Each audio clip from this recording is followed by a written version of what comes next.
और दंपति का कमरा शयन कक्ष बहुत ही शुभ स्थान पर होना चाहिए। ऐसा क्यों?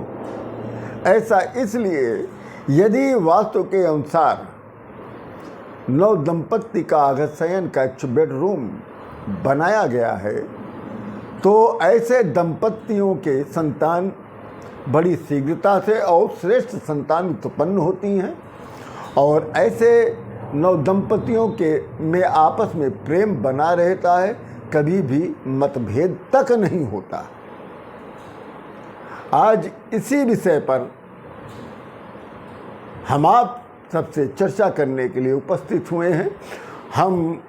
मैं श्री अयोध्या से श्री योगी प्रमोद जी महाराज आप सभी लोगों को सादर प्रणाम करते हुए आज हम आप लोगों को नव दंपति के शयन कक्ष के विषय में बताने की थोड़ा सा प्रयत्न करना चाहेंगे।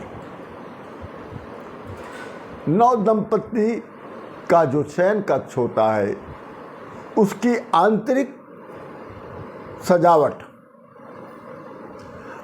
गेस्ट रूम की आंतरिक व्यवस्था की तरह करनी चाहिए।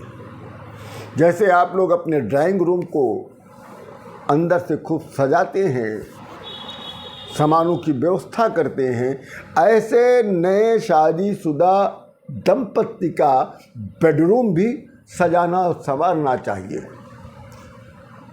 ध्यान रखिएगा हमारी बातों का, ये हमारी बात नहीं है, ये वास्तुशास्त्र के अनुसार है कि नव विवाहित दंपतियों का जो शयन कक्ष है आग्नेय अर्थात दक्षिण पूर्व कोण पर, ईशान अर्थात उत्तर पूर्व कोण में कदापि नहीं होना चाहिए।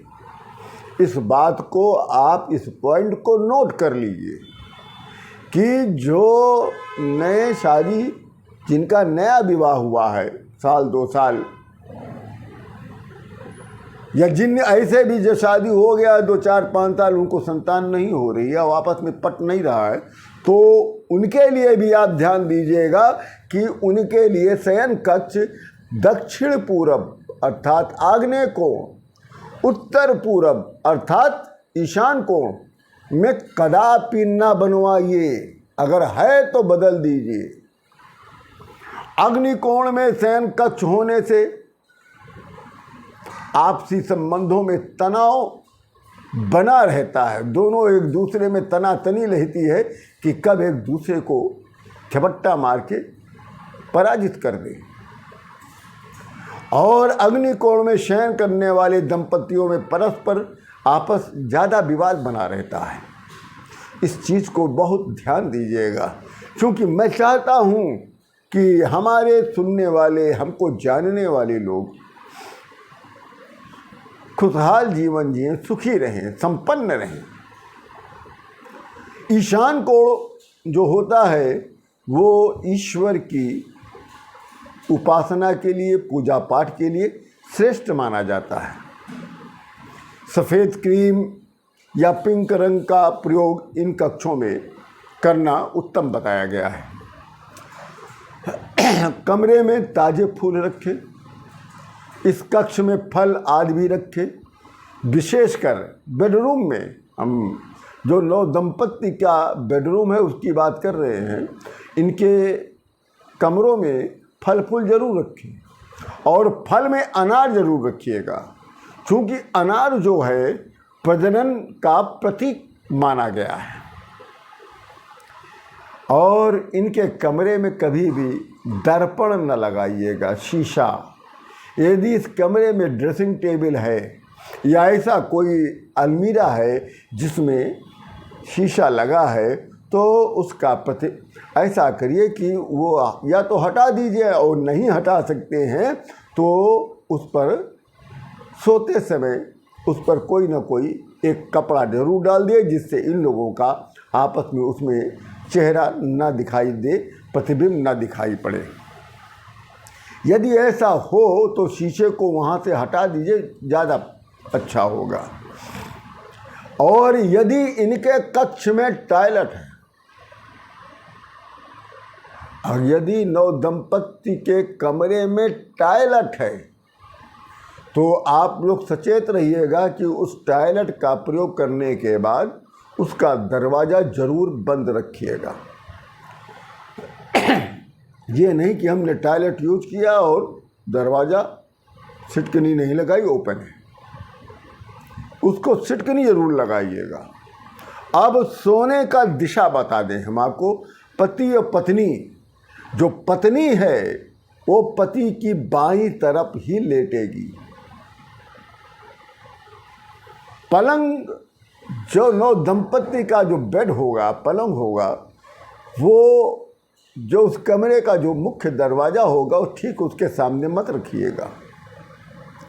ऐसा कि दरवाज़ा खुले और सीधा आपके सामने से पलंग दिखाई पड़े, ऐसा नहीं होना चाहिए, दोषपूर्ण होता है। और एक बात का और ध्यान रखिएगा कि छत का बिम देख लीजिएगा ऊपर, और अगर बिम है तो उसके नीचे आप अपनी पलंग मत लगाइएगा, क्योंकि जो बिम होता है वो दोनों में सामंजस्य नहीं बैठने देता है।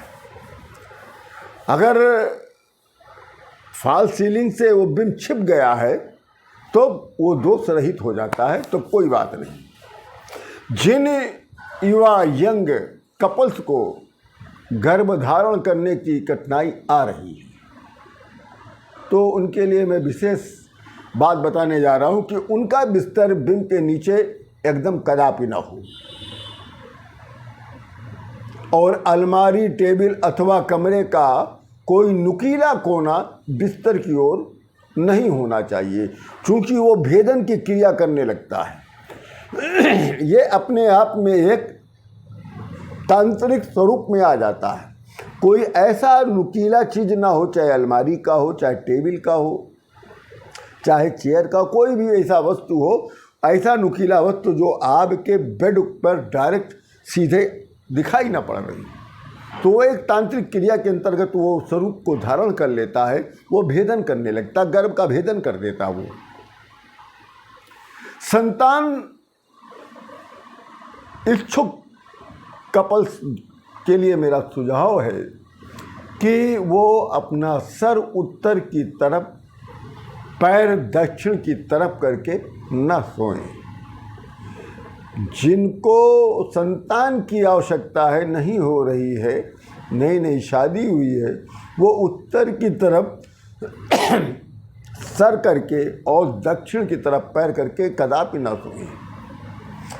दक्षिण की तरफ सर करके, उत्तर की तरफ पैर करके आप सो सकते हैं, मगर दक्षिण की तरफ पैर करके आप नहीं सो सकते हैं।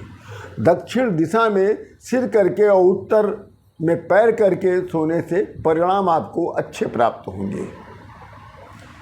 भवन की उत्तर दिशा, अगर मकान की उत्तर दिशा बाधित है तो आपके पुत्र को संतान की बाधा अवश्य प्राप्त हो जाएगी। इसलिए उत्तर दिशा में दोष न हो, इसलिए ये आप निश्चिंत हो जाइए कि यदि आपका उत्तर दिशा दूषित है घर का, तो आपके पुत्र का चाहे जितना भी अच्छा व्यवस्था कर लें, वो संतान बाधा उत्पन्न हो जाएगी। संतान इच्छुक दंपत्ति गर्भधारण तक, संतान इच्छुक दंपत्ति गर्भधारण तक वाव्य या उत्तर दिशा के मध्य के शयन कक्ष में निवास करें। हमारी बात को ध्यान से सुनिएगा, क्योंकि मेरी बातें कोई हमारी अपनी नहीं है, ये शास्त्रों के अनुसार है। संतान इच्छुक दंपत्ति गर्भधारण तक वाव्य कोण या उत्तर दिशा के मध्य के शयन कक्ष में निवास करें।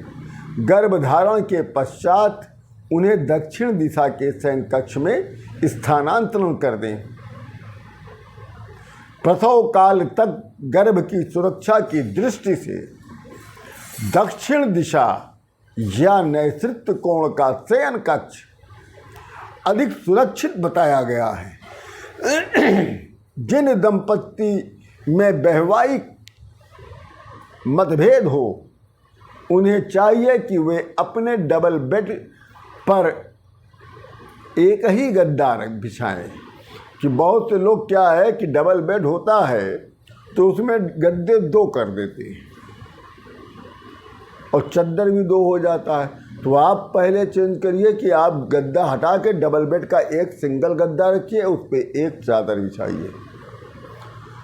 2 गद्दे और 2 चद्दर बिछाने से पति पत्नी में आपस में कटुता पैदा होती है। अगर 2 गद्दे होंगे तो इन्हें आपस में सिला भी जा सकता है। आप सिल के भी एक कर सकते हैं, दोनों को कवर में एक ही कवर में सिल दीजिए। बिस्तर के ऊपर लंबाई में पड़ा हुआ बिम, आपके बेड के ऊपर जो बिम रहता है छत पर, वो आपके मैरिज लाइफ में तनाव लाता है। इसलिए बांस की 2 बांसुरियां जो कृष्ण भगवान बजाते हैं बांसुरी, उनको आप लाकर बिम के नीचे लटका दीजिएगा तो बिम के दोष का परिहार हो जाता है। ऐसी वस्तुएं, पेंटिंग, तस्वीरें, फोटोग्राफ्स, जिससे आपके मैरिज लाइफ के आनंदमय क्षणों की याद आती रहे, उन्हें नैतिक कोण में आप लगाएं। तो इससे क्या होगा, आपके आपस के बीच में प्रेम बना रहेगा और कटुता में कमी आती रहेगी। सौहार्दपूर्ण जीवन जीने के लिए 7 छड़ी वाली रुपहली घंटी दक्षिण दिशा की खिड़की में लगा दें आप। यदि आप चाहते हैं कि पति पत्नी में सदा प्रेम बना रहे तो 7 छड़ी वाली रुपहली घंटी दक्षिण दिशा में अगर खिड़की है तो उस खिड़की में लटका दें, नहीं तो आप कोई कील उल्टांग का चाहे जैसे हो आप वहाँ लटका दें। हंसों का जोड़ा भी आप शयन कक्ष में रख सकते हैं। हंसों का जोड़ा रखने से पति पत्नी में आपस में विश्वास भी बनता है और प्रेम भी बनता है। ये किसी प्रकार का, जैसे कांच हो, मिट्टी हो, सिरेमिक के बने हो सकते हैं। जैसे बहुत से हंसों का जोड़ा जो है कांच की शीशी में आता है, वो भी आप रख सकते हैं। इन्हें आप शयन कक्ष के नैतिक कोण में रखना उत्तम बताया गया है। कमरे के भीतर अंधेरा, कम रोशनी नहीं होनी चाहिए। दिन के समय खिड़कियां खोल दिया करिए, पर्दे हटा दिया करिए, जिससे आपके कमरे में ताज़ी हवा और सुबह का प्रकाश जरूर जाए। इससे आपके आपस में बहुत प्रेम बना रहेगा, कटुता की कमी होगी और संतान धारण करने में भी आपको सरलता प्राप्त होगी। रात के समय कमरे में पर्याप्त रोशनी की व्यवस्था भी रखें। रोशनी को कम अथवा अधिक करने के लिए आप कंट्रोलर लगा सकते हैं। कमरे में बेकार सामान न रखिएगा। आप अपने नव दंपत्ति के कमरे को बहुत ही सुंदर रूप से रखिएगा और सुरक्षित रूप ढंग से आप उसको सजाइएगा, जैसे आप बेडरूम ड्राइंग रूम को आप सजाते हैं। ऐसे नहीं तो हम बेडरूम बस हो गए, चाहे जो सामान चाहे जहाँ पड़ा हो, ऐसा मत करिएगा।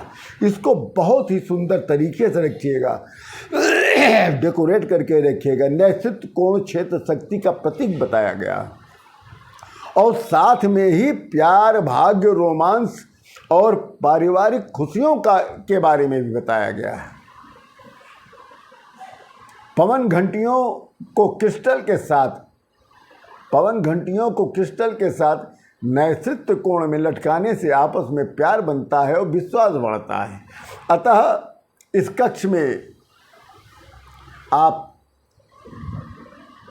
अंत में मेरी एक बात और ध्यान दें कि आप अपने बेडरूम में भगवान देवी देवता की न मूर्ति रखिएगा ना तस्वीर लगाइएगा, और आप अपने कमरे में आप अपने परिवार के मृतक लोगों की भी फोटो नहीं लगाएंगे। इसी के साथ आप सभी लोगों को राम राम।